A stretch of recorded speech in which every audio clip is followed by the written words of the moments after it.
महिला दिवस आहे म्हणून भरपूर ठिकाणी महिलांचं कौतुक होतं, महिलांचं गुणगान गायलं जातं, परंतु ते फक्त सर एका दिवसापुरतच.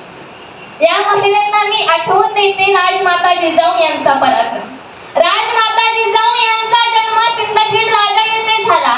त्यांनी शिवरायांवर समता, स्वातंत्र्यता, बंधुता व न्यायाची शिकवण केली, अर्थात मानवी मूल्याची शिकवण केली. त्यांनी शिवरायांना महाभारत सांगितले नाही, रामायण सांगितले नाही आणि काल्पनिक भाकड कथा सांगून त्यांना गुलाम केले नाही. तर आजकालची स्त्री का आपल्या लेकराला रामायण सांगते, महाभारत सांगते, काल्पनिक भाकड कथा सांगून का त्या लेकराची विज्ञान जिज्ञासा मारते?